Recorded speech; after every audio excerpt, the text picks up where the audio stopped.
En fait, souvent, les gens qui ont du talent mais qui sont invisibles, c'est ceux qui ont gardé en tête que en faisant bien son travail, normalement, ça devrait finir par marcher.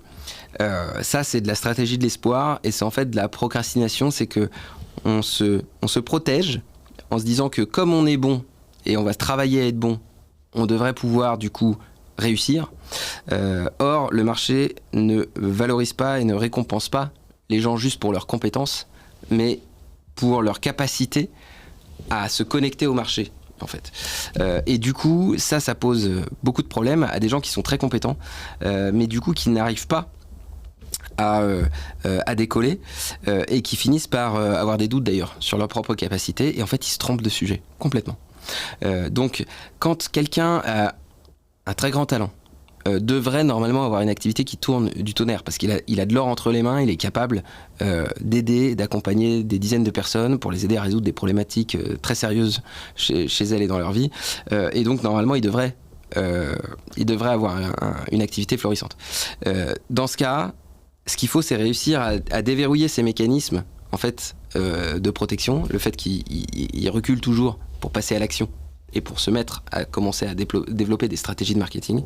Et l'objectif, c'est de commencer à l'aider à mettre en place une stratégie ultra simple, de faire une chose, mais de le faire tous les jours, de commencer à regarder l'impact que ça, de cumuler les petits résultats les uns après les autres, et de le remettre dans une dynamique de mouvement, de le remettre dans une dynamique d'action, pour arrêter d'être passif en attendant que les clients viennent, mais pour commencer à démarrer, à mettre en place des choses, et voir les résultats, et puis ajuster et piloter petit à petit. Okay, si vous voulez piloter votre activité, si vous voulez devenir le maître de votre activité, le pilote a un tableau de bord et il réagit en fonction des informations qu'il a. Le pilote, il n'attend pas que ça lui tombe dessus pour décider quel chemin il va prendre. Il démarre, il regarde et en fonction, il ajuste et il adapte. Souvent, je fais la comparaison avec un capitaine de navire. Le capitaine de navire, il a un plan au départ, comme l'indépendant qui lance son activité. Il a un plan au départ et son objectif, ça va être d'arriver à un certain endroit. Donc le capitaine, il fait quoi? Il regarde la route, il regarde ses cartes maritimes, il regarde les vents, la météo à cette période de l'année, etc. Et il se dit, ok, normalement, on devrait avoir tel point de passage au bout de tel jour, on devrait arriver ici, ceci, cela. Et puis il va commencer à préparer les vivres, etc. Il prépare son bateau. Pour l'indépendant qui fait son plan au début et qui veut se lancer, c'est pareil. Il se dit, je voudrais en vivre correctement, je veux atteindre tel niveau de salaire, je vais peut-être préparer mes vivres parce que la première année, ça va peut-être pas être génial. On est en France, donc on a quand même un système qui aide pendant quelques mois quand on a travaillé avant. Et donc il y en a beaucoup qui comptent là-dessus, donc c'est très bien. Ça permet de se lancer. Et donc on a une feuille de route et on a une direction.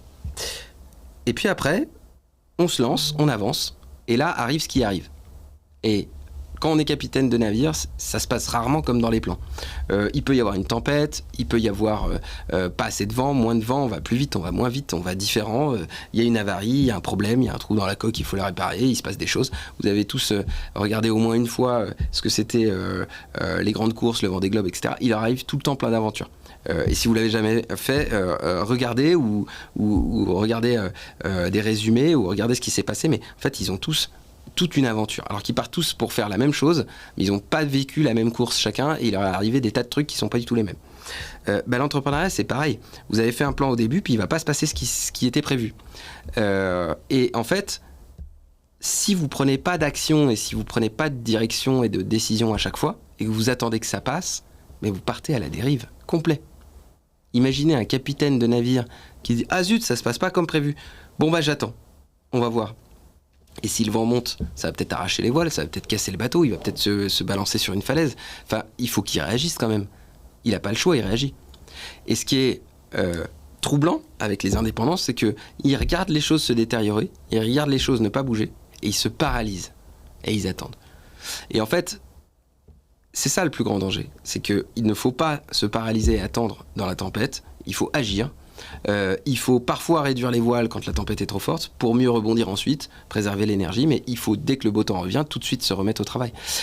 Et en fait, quand on est indépendant, c'est difficile parce qu'il faut avoir de la motivation personnelle. Donc là, il y a plein de clés, il y a plein de choses pour ça, mais du coup, il faut toujours aller de l'avant.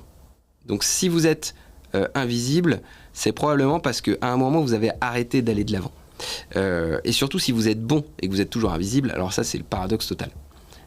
Donc, les premières choses, les premiers conseils qu'on donne à quelqu'un qui a beaucoup de talent mais qui n'avance pas assez, c'est de lui rappeler que s'il attend que le monde soit juste et récompense sa compétence, il se trompe. Les règles du jeu sont pas celles-là, le marché va pas le récompenser pour ça.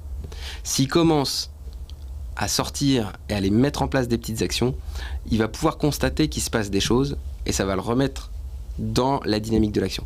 Et il doit être acteur de sa réussite. Si on est passif, du coup, on ne pourra pas atteindre la sérénité pour son activité. Ça n'existe pas.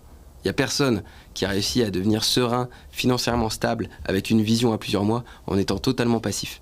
Okay ? Peut-être que ça existait dans un autre monde il y a quelques décennies, quand il n'y avait pas pléthore de communication, d'outils de réseaux sociaux, d'outils digitaux, de publicité, etc.